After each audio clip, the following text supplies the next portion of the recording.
안녕하십니까. 하트포트 제일장로교회 여러 성도님 여러분, 오늘 이 아침 저와 여러분이 함께 묵상할 말씀은 요나서 2장 1절에서 10절까지의 말씀입니다. 제가 봉독해서 올리겠습니다. 요나가 물고기 뱃속에 그의 하나님 여호와께 기도하여 이르되 내가 받는 고난으로 말미암아 여호와께 불러 아뢰었더니 주께서 내게 대답하셨고 내가 수월의 뱃속에서 부르짖었더니 주께서 내 음성을 들으셨나이다. 주께서 나를 깊음 속 바다 가운데 던지셨으므로 큰 물이 나를 둘렀고 주의 파도와 큰 물결이 다 내 위에 넘쳤나이다. 내가 말하기를 내가 주의 목전에서 쫓겨났을지라도 다시 주의 성전을 바라보겠다 하였나이다. 물이 나를 영혼까지 둘러싸우며 깊음이 나를 에워싸고 바다풀이 내 머리를 감쌌나이다. 내가 산의 뿌리까지 내려갔사오며 땅이 그 빗장으로 나를 오래도록 막았사오니 나의 하나님 여호와여 주께서 내 생명을 구덩이에서 건지셨나이다. 내 영혼이 내 속에서 피곤할 때에 내가 여호와를 생각하였더니 내 기도가 주께 이르렀사오며 주의 성전에 미쳤나이다. 거짓되고 헛된 것을 숭상하는 모든 자는 자기에게 베푸신 은혜를 버렸사오나 나는 감사하는 목소리로 주께 제사를 드리며 나의 소원을 주께 갚겠나이다. 구원은 여호와께 속하였나이다 하니라. 여호와께서 그 물고기에게 말씀하시매 요나를 육지에 토하니라. 일반적으로 우리가 감사를 생각하게 될 때에 감사는 우리의 신앙을 가늠하는 중요한 기준이 됩니다. 특별히 우리의 신앙이 올바른 신앙인가 아닌가를 가늠할 수 있는 여러 가지 기준들이 있는데 그 중에서 가장 중요한 것이 내 영혼 깊은 곳에서 우러나오는 감사가 있는가 하는 것입니다. 감사하는 마음이 있으면 신앙은 올바른 신앙이라고 할 수 있습니다. 그렇다면 한번 물어보겠습니다. 저와 여러분에게는 과연 어떤 감사의 제목들이 있습니까? 감사의 제목들을 찾아보려고 해도 생각나지 않을 때도 있습니다. 아니, 감사하기는커녕 오히려 불평과 원망의 마음만 떠오를 때도 있습니다. 그 가운데서도 감사하는 마음을 여러분들은 가지고 계십니까? 또 세월이 흐르고 나이가 흘러가면서 나는 더욱 감사하는 자로 성숙하고 있습니까? 아니면 감사의 마음은 사라지고 영혼이 피폐한 삶을 살아가고 있습니까? 감사라는 것은 저절로 되는 것은 아닌 것 같습니다. 감사도 학습이 필요합니다. 특별히 감사하는 것을 우리는 배워야 합니다. 그리고 또한 감사에는 단계가 있습니다. 첫째는 소유에 대한 감사입니다. 즉 내가 무언가를 얻어서 감사하는 단계입니다. 어린 자녀들은 부모에게 용돈을 달라 선물을 달라 이렇게 요구를 합니다. 그래서 부모가 용돈이나 선물을 주면 자녀들은 감사의 마음을 갖게 됩니다. 조건적인 감사이지만 감사의 배움은 여기서부터 시작이 됩니다. 그렇기 때문에 아기의 걸음마 수준에 있는 이 감사도 매우 소중한 것입니다. 무언가를 받게 되므로 인생은 내 것이 아니구나, 내가 아버지와 어머니로부터 받아야 되는 것이구나 하는 것을 깨달으며 감사를 배우게 되는 것입니다. 그 다음 단계는 비교를 통한 감사입니다. 이것은 삶을 멋지게 사는 방법 중에 하나입니다. 먼저 자기 자신의 어제와 오늘을 비교하면서 감사하게 됩니다. 개인의 실존이 어제의 상황보다 오늘 더 나아질 때, 가진 것이 오늘 더 풍성하게 되었을 때 본래의 못된 풍성 때문에 때로는 실수하고 실패도 하고 넘어지기도 하지만 오늘 다시 일어날 수 있게 되었을 때 감사하게 되는 것입니다. 또 때로 남과의 비교를 통해 감사를 배우게 됩니다. 다른 사람과 비교해 봤을 때 내가 가진 것이 참으로 많다는 것을 깨닫게 되었을 때 감사를 느낍니다. 그러나 이러한 감사는 조심할 필요가 있습니다. 이 사람을 보면 감사가 되다가도 옆에 있는 다른 사람을 보면 감사가 안 될 수 있기 때문입니다. 그래서 비교를 통한 감사는 불평이 섞여 있을 수 있습니다. 그래서 비교의 시점과 기준은 항상 나 자신의 원점이 되어야 합니다. 그리고 바로 세 번째 단계인 존재 자체로서의 감사로 나아가는 길입니다. 내 원점을 기억하는 감사입니다. 그냥 내 모습 이대로의 감사의 내용이 되는 것입니다. 이 감사가 내 삶의 습관처럼 다가오게 되면 그것은 매우 복된 일입니다. 감사는 삶을 풍요롭게 하고 행복하게 합니다. 우리는 감사를 부모님으로부터 배우기 시작합니다. 부모의 삶과 가르침을 통해 우리는 감사할 줄을 아는 사람으로 성장합니다. 그런 점에서 자녀들에게 감사를 가르치는 부모는 최고의 부모입니다. 왜냐하면 삶은 감사를 통해 풍요로워지기 때문입니다. 아무리 많이 가져도 감사가 사라지면 삶이 풍요롭지 않습니다. 기쁘지 않고 마음이 넉넉해지지 않습니다. 그러나 가진 것이 없어도 내 속에 감사가 있으면 그 인생은 풍요로워집니다. 소유가 아닌 감사가 삶을 풍요롭게 하는 이유는 무엇일까요? 감사가 없다는 것은 나는 마땅히 가져야 할 것을 갖고 있는 사람이다. 나는 마땅히 누려야 될 것을 누리는 존재다라고 착각하며 사는 것이기 때문입니다. 감사가 없으면 교만해지는 것을 피할 수가 없기 때문입니다. 그렇지만 감사하게 될 때에 인생의 모든 것이 본래부터 내 것이 아닌 받은 선물임을 우리는 알게 됩니다. 우리가 가진 돈과 재물, 명예와 권력을 향해 탐욕적으로 살아가는 우리 스스로를 다시 한 번 더 돌아보게 됩니다. 과연 우리는 어떤 목표를 가지고 있습니까? 물론 여러 가지 목표들이 있겠지만 그 중에서도 감사하는 사람이 되는 것을 목표로 세우는 것은 참으로 중요합니다. 그런데 나 자신만 집착하는 삶에서는 감사가 어렵습니다. 상황 속에 얽매이기 때문입니다. 그래서 우리는 끊임없이 예수 그리스도를 바라보아야 합니다. 예수 그리스도를 바라보며 그 은혜를 기억할 때에 우리는 상황을 뛰어넘을 수 있고 내 삶의 문제를 넘어설 수 있고 나 자신으로부터 벗어날 수 있습니다. 그리고 그것은 곧 감사의 시작이 됩니다. 어떤 분들은 이렇게 말하기도 합니다. 행복해져야 감사할 수 있지 않은가? 물론 그것도 맞는 말입니다. 그러나 거꾸로 가는 것이 또 옳다고 여겨집니다. 즉 감사를 시작하면 행복해질 수 있다는 것입니다. 감사하는 사람의 얼굴은 정말 밝고 따뜻합니다. 그 모습에 기쁨이 있고 그 영혼에는 넉넉함이 있습니다. 감사합니다라는 말 속에는 인생에 사는 비밀과 신비가 들어있기 때문입니다. 하나님은 고난을 통해 감사의 길을 주십니다. 오늘 본문에서 요나는 놀랍게도 깊은 고난에 처했을 때 감사의 노래를 시작합니다. 요나는 여러분도 알다시피 구약의 선지자입니다. 그는 마치 숨바꼭질 하듯이 하나님의 시선을 피해 도망가기로 작정했던 못된 인물이었습니다. 왜 그랬을까요? 하나님께로부터 받은 명령을 따르기 싫었기 때문입니다. 그는 니느웨로 가서 하나님의 말씀을 증거하고 그 백성이 회개하도록 하라는 명령을 받았습니다. 그러나 그에게는 이런 마음이 있었습니다. 왜 내가 니느웨로 갑니까? 니느웨는 이스라엘의 적대국인데 그 백성이 회개하면 그것은 우리 이스라엘에게 도움이 안 됩니다. 저놈들은 다 쳐서 죽여야 합니다. 그래서 그는 니느웨가 아닌 다시스를 향해 도망을 칩니다. 그런데 하나님은 그런 그를 계속 지켜보고 있었습니다.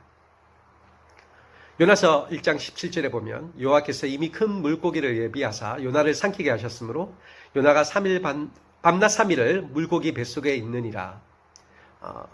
너는 어디로 도망을 가는 것이냐? 내가 땅끝까지 간다 한들 내가 가지 못하겠느냐? 내가 땅속에 들어갔다고 내가 너를 못 찾겠느냐? 내가 나를 피해갈 때 도대체 어디 있느냐? 하나님은 이미 큰 물고기를 준비하셨습니다. 그리고 그 물고기가 요나를 삼키게 하셨습니다.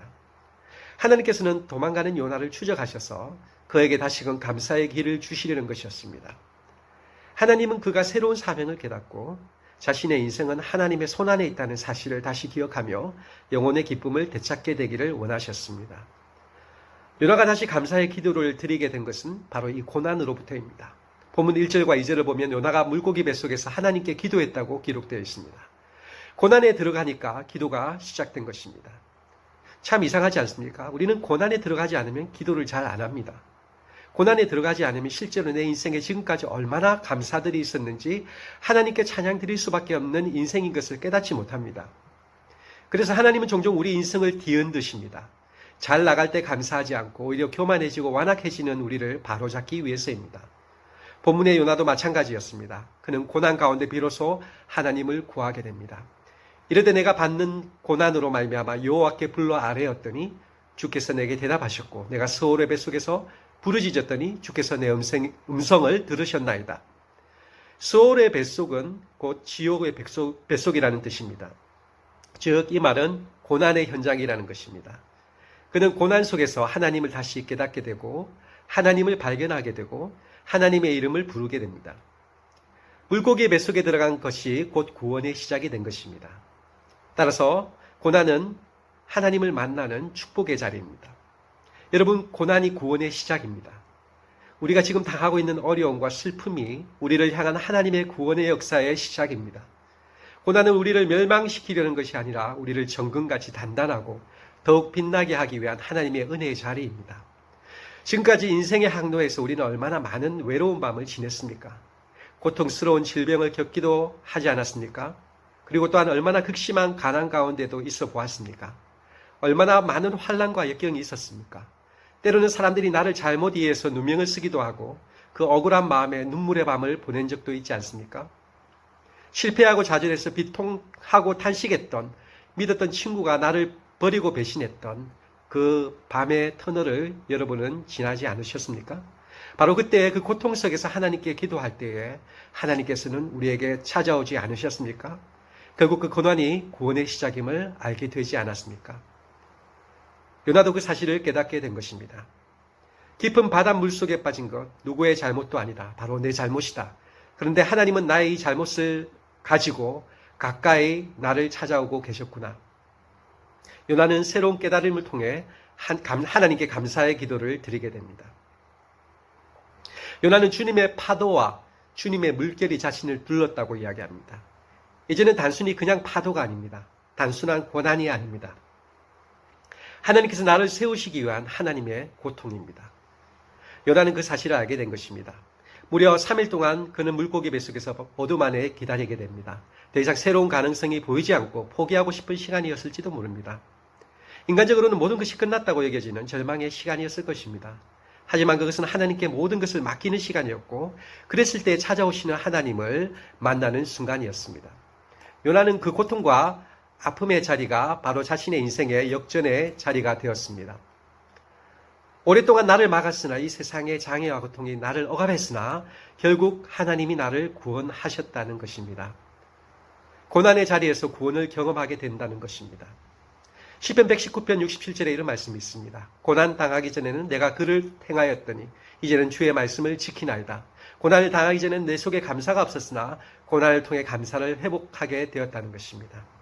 고난을 당하기 전에 우리는 수많은 것을 가졌어도 영혼의 기쁨이 없었지만 고난을 당하고 나니 오히려 기뻐해야 될 감사의 제목들이 생겼다는 것입니다. 이런 자신을 되돌아보며 하나님 앞에 요나는 지금 고백하고 있는 것입니다. 말씀을 맺겠습니다. 혹시 여러분들 가운데 고난 가운데 있습니까? 혹시 앞이 보이지 않은 캄캄한 밤을 지내시는 분들이 계십니까? 여러분 이 시간을 통해서 다시 한 번 더 감사해 보시기 바랍니다. 하나님께서 우리에게 주신 은혜들을 기억하며 감사 찬양을 올려드리게 될 때에 우리의 영혼이 변화되어지고 하나님의 그 풍성하신 은혜들을 경험하는 시간이 될 것입니다. 함께 기도하겠습니다. 하나님 감사합니다. 오늘 말씀을 통해 다시 한 번 더 하나님의 은혜와 사랑과 또 인도하심을 다시 한 번 더 보게 해주심을 감사드립니다. 오늘 요나서의 말씀을 통해 요나가 물고기 뱃속에서 하나님을 극적으로 만나고 그의 입속에서 터져나온 첫 번째 고백이 감사였고 그 고난과 어려움 속에 하나님을 만난 그 요나가 변화되어 니느웨 성을 변화시킨 귀한 주님의 일꾼으로 세워졌던 것을 봅니다. 오늘 우리 모든 성도님들에게 이 감사가 회복되게 하시고 우리의 삶 속에 하나님의 살아계심을 증거하는 귀한 감사의 제목들이 우리의 모든 성도님들의 삶 가운데 나타나게 하여 주시옵소서. 감사드리고 예수님의 이름으로 기도드립니다. 아멘. 이 시간 저희들의 기도 제목 간단하게 몇 가지만 나누겠습니다.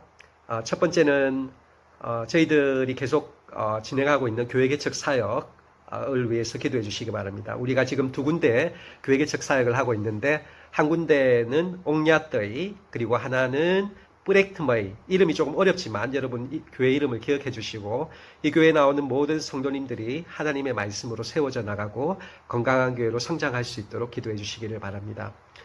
두 번째는 또 제가 하는 사역 가운데 하나가 뭐냐면 현지인 목회자 재교육 사역을 하고 있습니다.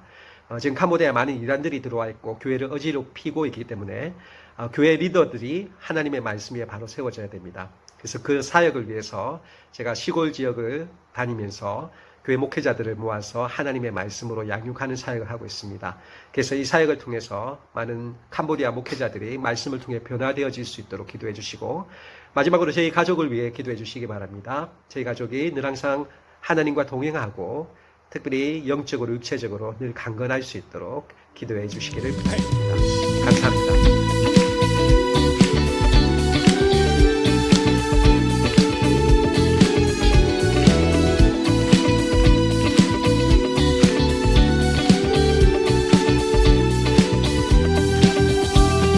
구주의 십자가 보혈로 죄 씻음 받기를 원하네.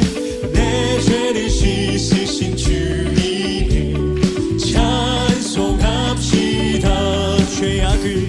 죄악을 속하여 주신 주 내 속에 들어와 계시네.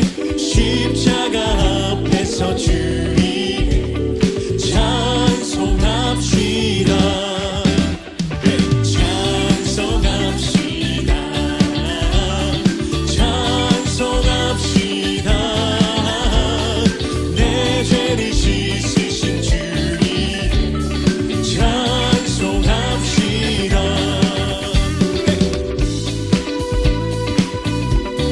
여러분 정말 주 안에서 기쁘십니까? 행복하십니까? 주님의 그 이름만을 계속해서 찬양하며 나아갑시다. 주 앞에 흐르는 생명수, 주 앞에 흐르는 생명수 날 씻어 정하게 하시네. 내 기쁨 정성을 다하여 찬송합시다. 내 주께 회개한 내 주께 회개한 영혼을 생명수 가운데 젖었네. 흠없고 순전한 주님을 찬송합시다. 찬송합시다. 찬송합시다. 찬송합시다. 내 죄를 씻으신 주님을 찬송합시다.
주님 올려